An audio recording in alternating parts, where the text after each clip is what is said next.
asalaamaaleykum waa diaspora ñu ngi leen di nuyu sénégalais fépp foo leen mën a ne ci àdduna bi ñu ngi leen di nuyu dellusiwaat nañ fi tey ci vision diaspora fii ci restaurant Baobab mu xam ne mooy suñu sponsor ak Kalzouane production. tey nag suñu gan mooy monsieur Alioune Guèye nga xamante ni doomu réew mi la di expert ci wàllu comptable ñu woo ko nag bëgg waxtaanee ak moom tey li jëm ci wàllu pétrole. yéen ñëpp du seen kumpa xam ngeen ni Sénégal coow li bari na lool ci wàllu pétrole ak gaz bi. waa diaspora yi tamit ñi nga xamante ni doomu Sénégal la ñu di dund fii ci réew mi ñoom tamit am nañ ci seen kàddu am nañ ci aussi seen xel am nañ ci aussi seen xalaat moo tax tey ñu dalal doomu réew mi monsieur Alioune Guèye moom tamit xam-xama màcc lool ci wàllu comptable ñu fas yéene càmbar mbir yi monsieur Alioune Guèye maa ngi lay nuyu di la ziar bu wër a wër monsieur Guèye. maa ngi lay fay di la sant. ok question bu njëkk bu mu la bëgg a laajte. monsieur Guèye. coow li bari na lool wax ji. bari na ci diggante pétrole bi ak gaz bi ci Sénégal. lan moo ko waral. tout d'abord maa ngi lay nuyu yow tamit Ndiathie di nuyu mbokk auditeurs yëpp ak ñi nga xamante ne ñoom ñooy seetaan émission bi tey di rafetlu choix bi nga def. ci sujet émission bi tey. macha allah.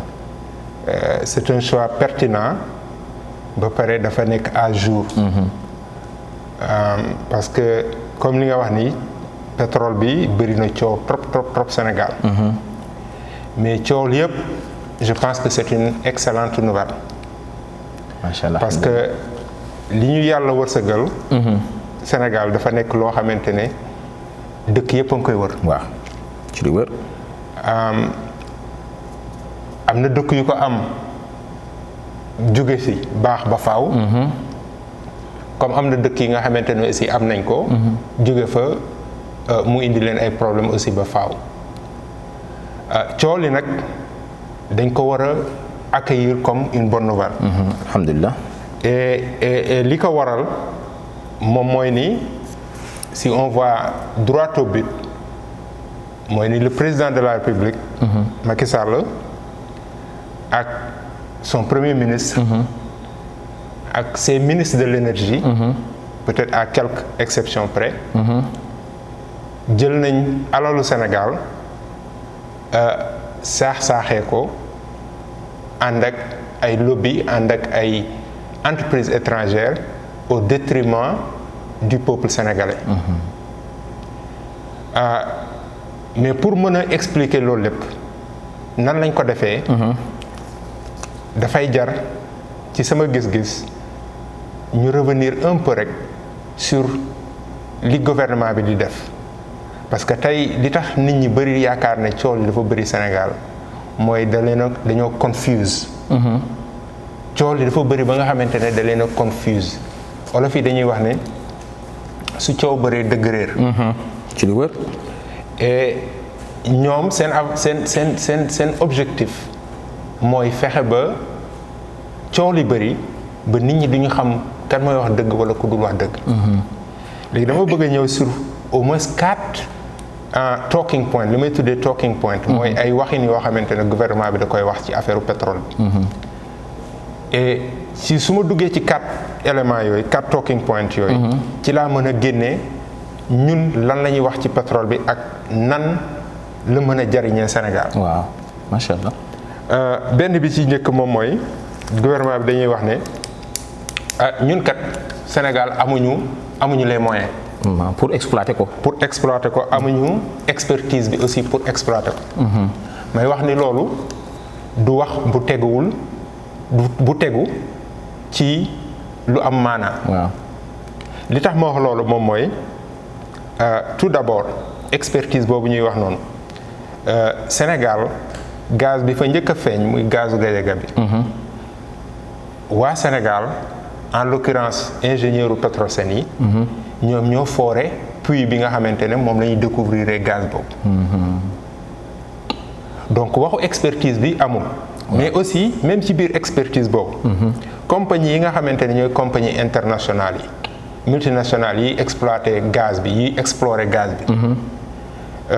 nañ jël ñaari blog yi muy blogu Kayar bi ak blogu Saint-Louis bi ñu joxoon Frank Timis. Frank Timis mënu ko woon exploiter mu dem jox ko Cosmos. Cosmos bi ñu ko jëlee da nga yaakaar ne ingénieur Cosmos yi ñoom ñoo dem forer puits bi. non. Cosmos li ñu def mooy dañoo dem contracter ak ay compagnies yoo xamante ne forage mooy seen liggéey exclusivement. Oh, ok fekk ñoom amuñu expertise bi quoi. Exactement dafa am compagnie yoo xamante ne. seen liggéey exclusivement moom mooy dem explorer. waaw da ngay jël contrat ak ñoom. ñu jël seen bateau ñoom. ñoom dañoo am ay bateau yoo xamante ne pour loolu la. ñu jël seen i bateau dem forer la. waaw. donc yow yaa leen di délimiter zone bi nga xamante ne yow moom nga bëgg ñu forer la ko. ñu forer la ko. ñu génn la jox la résultat yi. ne la kat forer nañ puis temps gis nañ fa temps gis nañ fa temps gis nañ fa temps gis nañ fa temps. waaw. donc su dee côté expertise bi la. le Sénégal exactement mënoon naa def la même chose que Cosmos def wala BP di def wala yeneen compagnie yi di def. su ma juumul da nga bëgg ne kon Sénégal mënoon na jël loué bateau yooyu. fekk jaar wuñ ko ci Frank Timis. exactement cela veut dire tout simplement que ni Sénégal. mën nañoo am suñu option wu. dem foreel suñu bopp. et ni ñuy foreel suñu bopp mooy dañuy dem jël ay compagnies yoo xamante ne en haute mer en offshore wala offshore profond. yore nañ bateau yoo xamante ne exclusivement loolu seen liggéey ñu contracté ak ñoom. est-ce que dinañ am budget bi xaalis pour fay loolu. exactement très bonne question xam nga ñu ngi woon ci expertise bi. waaw donc loolu daanu na. ci seen wax ñoom. waaw nañ ñëw ci moyens yi. su ñëwee ci moyens yi damay joxe ba léegi exemple. Cosmos bi ñu contracté ak compagnie boobu mi ngi tudd Atwood Océanique. mën nga ko Google nga dem xool ko. bateau bi nga xamante ne moom la Atwood joxe mi ngi tudd Atwood Achiever. bateau boobu. ñi ngi ko doon fay. $595,000 par jour. waaw. pour mu forer. yaa ngi comprendre. en 2014. bi ñuy soog commencé. donc ñoom ñu ngi commencé je pense que à 1 mois 2 mois donc mois de décembre seulement 2014. fay nañ compagnie boobu $12 millions. waaw. en 2015 fay nañ compagnie boobu $142 millions. en 2016 fay nañ compagnie boobu $184 millions. waaw monsieur Guèye. léegi soo boolee loolu lépp rek. 184 millions. 142 millions. ça fait ak 12 millions ça fait à peu près ay 300 et quelques millions de dollars. traduire loolu en CFA ñaata la. xaalis bu bëri la. waaye non xaalis bu bëri la mais traduire ko en CFA. waaw loolu foog ma jël sama machine ma traduire ko. bon à peu près 160 milliards CFA. 160 milliards. ci moyens yi la ñuy ñëw ba léegi. yëpp effectivement. léegi comparé 160 milliards yooyu de francs CFA. comparé ko ak budget Sénégal ñaata la 4000. 4000 milliards. comparé ko ak li ñu def ci terre bi. waaw. yëpp xaalis bu bari lañ def ci terre bi. comprendre nga. comparé ko ak 94 milliards yi ñuy wax. ñuy wax yëpp terre bi rek même bàyyi sax la terre bi nga xamante ni sax mu ngi noonu taxaw. te xaalis boobu. comme ni Cosmos def. wala ni BP di def. le Sénégal pouvait le faire nan la koy defee mooy dem ci banques yi. parce que ñooñu lan lañ yor benn titre lañ yor. bi ñu joxee Frank Timis titre boobu. ba mu jaay ko Cosmos. titre Cosmos dafay ñëw ci banque bi ne leen man kat am naa titre Sénégal a ngi nii. 3D bi génn na y a des potentiels pour gaz wala pétrole fii ak fii ak fii ak fii. banque bi xool ko am nañ ay experts ci biir banque bi yoo xam ne dañ koy xool xam ne lii. c'est viable. ñu ne ok léegi war nañ laa mën a defal benn facilité de crédit line of credit. $500 millions wala $600 millions wala $400 millions. waaw Cosmos loolu la. waaw. ci loolu ci lay jël line of credit bi saa bu waree fay Atwood. mu fay ko ba mu jeex. Sénégal mënul lool. xam nga loolu suñ ko defoon du génn suñu budget. yëpp wax nga dëgg. donc question expertise bi.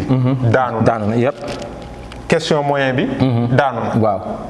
donc li fi des rek moom mooy ban option ñun la ñuy choisir. et loolu ça me fait revenir ci beneen. talking point. ñoom bi ñu am. talking point boobu mooy malédiction pétrole. waaw loolu moom yaa ngi ba léegi ñu ngi wax malédiction du pétrole. mais wax ne malédiction du pétrole moom mooy la voie bi nga xamante ne moom la ñu le président de la République actuelle choisir. Parce que xoolal il y a deux façons sànq si maa ngi ci introduction maa ngi koy wax. il y a deux façons de pays yi am pétrole. am na ñi am pétrole jóge fa baax ba faaw. waaw yëpp am ñu am pétrole jóge fa ndóol ba faaw. ndóol ba faaw. léegi lan mooy différence entre ces genres de pays là. Premier type de pays bi. ma limal la ko. États-Unis Canada. Norvège. Arabie Saoudite. Qatar et cetera et cetera. yëpp. Deuxième type de pays bi. presque ñëpp ay pays africains. Yep. Gabon. Central African Republic. Congo. Cameroun. Tchad. Gabon et cetera et cetera. yëpp. Nigéria ba ci Nigéria. ba ci Nigéria yi. différence bi yëpp entre les premiers types ak deuxième type bi lan la. mooy ni premier type bi dañoo am une compagnie nationale bu mel ne Petrosen. bu moom les puits de pétrole les blocs. di ko exploiter ak di ko explorer boppam. waaw. deuxième type bi. dañuy def comme ni président Macky Sall def. woo des compagnies étrangères. ne leen ñun xamuñu dara mënuñu dara. amuñu dara. lijjanti leen ko jox lañu si benn sagaru 10%. loolu moo waral comme les Cameroun les Gabon les Congo ñu nekk situation bu mel nii. exactement malgré leur richesse. te am pétrole lu mel ni les Saoudi Arabia les Qatar am pétrole ñoom. exactement. am dund bu baax macha allah. exactement et dama pour donner un exemple xaalis bi ñaata la toll ci pétrole ak gaz. dama joxe deux exemples de pays. benn bi mooy Arabie Saoudite. Arabie Saoudite seen compagnie nationale bu tudd Aramco. en 2018 ci la ñuy soog a publier leur état financier. pourquoi loolu mu yéexee noonu. en 2018 parce que ñoom mësuñoo intéressé wu ci marché financier international bi. mais avec nouveau roi boobu prince boobu. dafa bëgg a am ouverture sur le marché financier international. moo tax mu ne léegi comme état financier wu Aramco yi. nañ ko publier su ko defee investisseurs yi gis ko pour mën a ñëw investir au niveau de l'Arabie Saoudite. temps yëpp dégg nga Arabie Saoudite li ñu bëgg a def réforme yi. alors 2018 Aramco. seen bénéfice net mooy après charge yëpp ils ont eu 213 milliards de dollars laa wax ma CFA. 213 milliards de dollars. Annuellement chaque année. 2018 rek. 2018 rek. donc ça veut dire que chaque année c'est à peu près la même chose. waaw. ci 213 milliards yooyu. ñu jël si état saoudien fayee ko ci presque 50% d'impôt donc fay nañ 102 milliards de dollars. à l'état saoudien. comme impôt rek. mu dese leen 111 milliards yoo xamante ne ñoom ñu ngi ci toog. ma joxe deuxième exemple de pays bi. lii lépp pour wane. xaalis bi. pétrole bi ak gaz bi. mën a génne dans un pays qui se gère normalement. yëpp. deuxième exemple de pays bi mooy Norvège. Norvège. am nañ compagnie pétrolière aussi bu tudd Equinor. xam nga Statoil la tuddoon léegi Equinor la tudd. ñoom en 2018 bi ils ont eu 20 milliards de bénéfices de dollars. waaw. fay impôt 11 milliards. parce que ñooñu seeni taxe déjà c'est dans l'ordre de 78%. 78% laa wax de. Yep. pour opération oil ak gaz. 78% de taxe la ñuy fay. le reste 7 milliards ñoom ñu dee. waaw. tu comprends. et Norvège boobu may wax noonu. seen fonds souverain. te loolu je pense que dinañ ci ñëwaat après. fonds souverain moom mooy xaalis bi nga xamante ne dañ ko denc pour les générations futures. xaalis bi nga xamante ne amul après seen budget. après lépp pour état bi. fonds souverain yi moom lañ teg foofu seen fonds souverain mi ngi toll ci presque 1000 milliards de dollars. waaye yow lii chiffres yi nga avancé yëpp bu ñu waxoon est-ce que duñ ko mën a prouver nga génne ko fekk officiellement. wala xam nga li ma metti Sénégal. dafa bëri quoi parce que surtout la notion de prouver. xam nga loolu aussi beneen talking point gouvernement bi la. waaw non je sais li ngay wax ni c'est excellent mais. xam nga nit mën na ñëw rek def ay logiciel am def ay chiffres comme ça. je sais mais lii lépp talking point gouvernement bi la. parce que gis nga gouvernement bi dañuy toog ne nga wax sa benn wax ñu ne voilà na ko prouver. te ñoom suñu waxee seen wax kenn du leen wax na nga ko prouver de. war nañoo prouver nag ñoom tamit. mais xam nga kenn du leen ko wax. waaw war nañoo prouver nag. mais ñun suñ toogee wax ñu ne non na ko prouver. te li ñuy wax lépp